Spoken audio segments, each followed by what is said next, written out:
finally I can review the JRPG Bravely Default, which has been said to be the Final Fantasy we always wanted, but never got.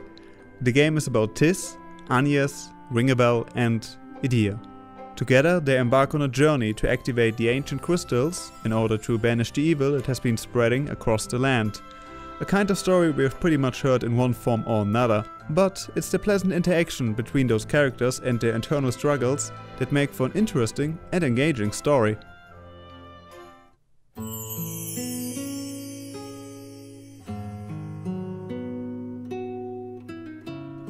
During the progression of the game, we get to learn more about these 4 characters and experience their growing trust for each other.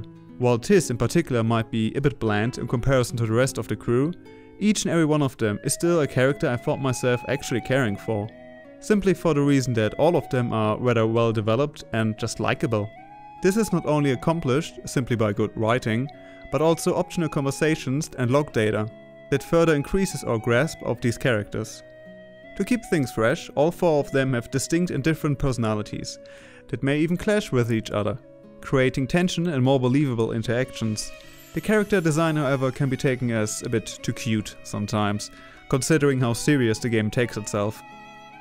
While not completely devoid of character archetypes, all 4 heroes are still likable and unique enough. There's however a fairy called Ari that accompanies our crew as an objective navigator of sorts that can get a bit annoying.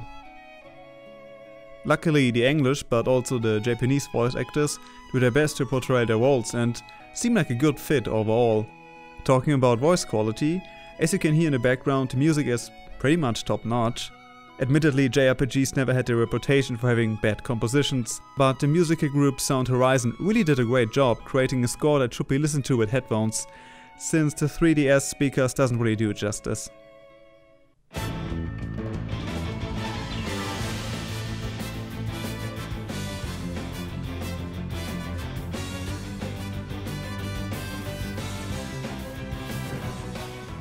In its core, Bravely Default is a combination of old and new concepts, and one of these aspects can be seen in the turn-based combat. While on the surface Bravely Default seems to be your typical turn-based sort of game, there are actually several twists to it. For once, there's a system called Brave and Default.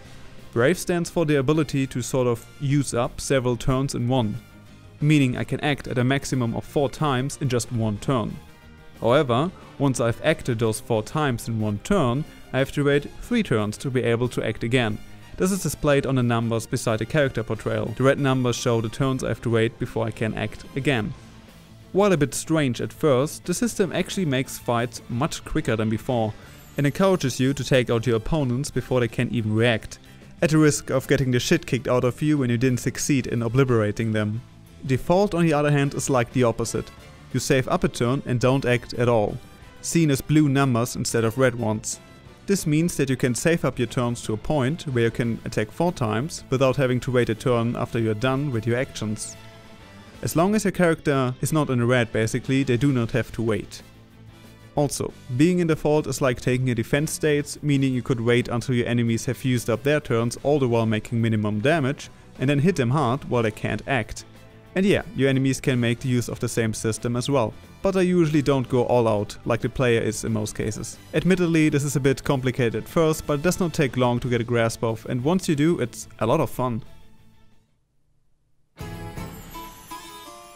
To further freshen up combat, an old fan favorite known in Final Fantasy Tactics as the job system makes a return. There are a total of 25 different jobs, each having their unique skin and abilities, be it active or passive ones. At the same time, each job has different stats and works better or worse with certain equipment.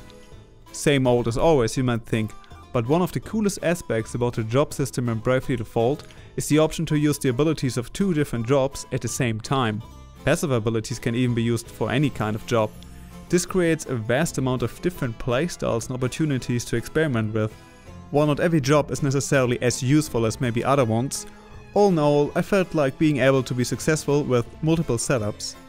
On a side note, the costume of a job is always visible, even in conversations with other NPCs, creating sometimes awkward scenarios. While I had a lot of fun with the job system Bravely Default and its possibilities, it baffles me that there was no option to save a certain configuration.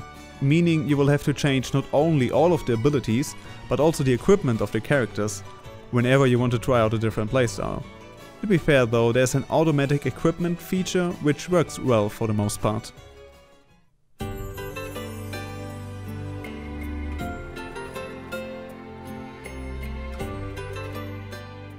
Aside from having an interesting twist on combat, the mechanics of Bravely Default are another reason why I would describe it as a modern interpretation of classic JRPGs, characterized by the key features control and comfort. Those features start off simple, by being able to switch the difficulty at any given moment, or to change the speed of combat whenever you want to. Grinding is for many the least enjoyable aspects in JRPGs. Luckily you can save the actions of a party by pressing Y, and have them repeat their previous actions during the next encounter. That, in combination with higher battle speed settings and braving your enemies to death, resolves encounters much faster than in any other JRPG I've played so far. Too bad though the automatic battle save feature isn't explained very well in the game, so I only found out about this much later. Obviously you can also skip all of the cutscenes you might have seen already. While Bravely Default has random encounters, players are given the ability to change the encounter rate, meaning you could go through an area without having to fight anyone. On contrast, you can fight a lot of enemies in a short amount of time. Being able to fight when you want, as long as there isn't a boss encounter of course, was one of the most refreshing aspects of this game. Instead of the usual progression of fighting enemies at random while you explore a dungeon, can be turned to exploring a dungeon without any encounters and grinding a bit before the next boss. Talking about bosses, there's always a merchant known as the Adventurer before every boss encounter, taking away the surprise obviously, but also giving you the chance to save and prepare before a boss fight.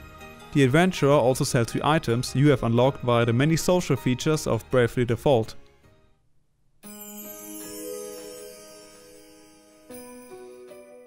I always liked games that integrated the Street Pass feature into their game, and Bravely Default is one of them. During your adventure you can slowly rebuild Tiz's old hometown.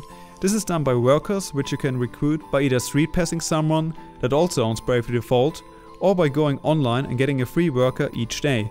The more workers you have, obviously the less time it takes to upgrade a shop. The time you have to wait for a shop to be upgraded is also being spent during the standby phase of your 3DS. Those shops grant you, aside from very good gear, new special abilities you can use during combat. Having access to that gear surely has its benefits, but it also means that you might run into trouble when you don't use that feature. Aside from street passing someone, you can register a fellow player, giving you the ability to summon him and let him perform a single attack with their own characters. This means you could have your high level friend insta-kill a boss you have troubles with. I have mixed feelings about this particular feature, as it may ruin the experience of some players. Then again, it is optional. You can probably tell by now that Bravely Default is a pretty good game. However, sadly there is one big flaw that drove me nearly insane. It made several people unfortunately quit the game altogether.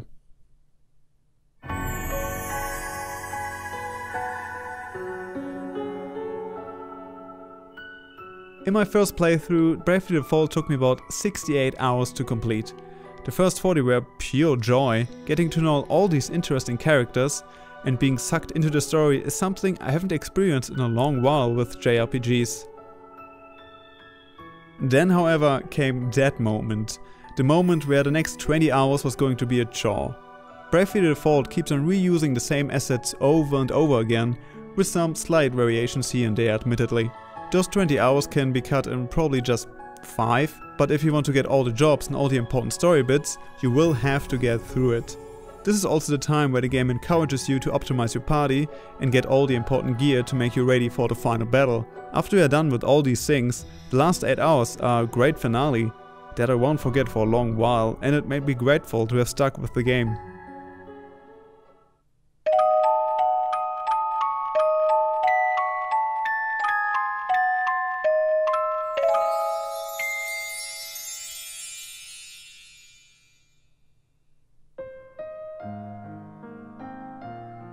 Bravely Default is already a modern classic for me. It successfully brings fresh air into old combat mechanics with its Brave and Default system and gives the player more control over the flow of combat, lessening negative effects of grinding. Tiz, Agnes, Ringabel and Adair are also well implemented into the story and overall just extremely likable. Since Bravely Default has a wide variety of options and mechanics, it might take a while to get into it, but once everything opens up to you, it's truly a blast. Unfortunately, there's a lot of recycling going on during the mid-end game, but the grand finale and enjoyable combat mechanics can help you to stomach that.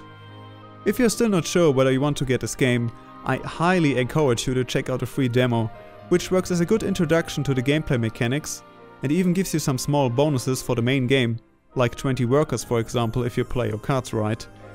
Alright, and that covers my review for Bravely Default. It's pretty much my favorite game on the 3DS and I can't wait for the sequel Bravely Second, that unfortunately doesn't have a release date yet. I would like to say a big thank you to Daniel, aka Trainer Zabuza, who allowed me to use his footage for Bravely Default. Without him, I couldn't have made this video, like seriously. If you care about Let's Plays or Pokemon, I swear to god he's got so much Pokemon stuff, why not check him out? If you wanna see more video game related things from me, you can watch my silly Dark Souls montage. Aside from that, more reviews and other videos are on the way. With that said, goodbye and thanks for watching till the end.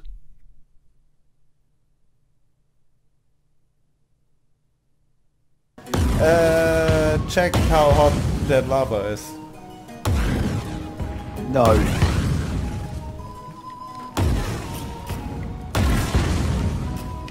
I don't wanna.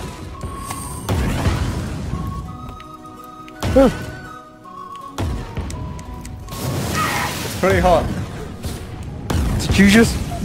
You took control of my character and burned lava.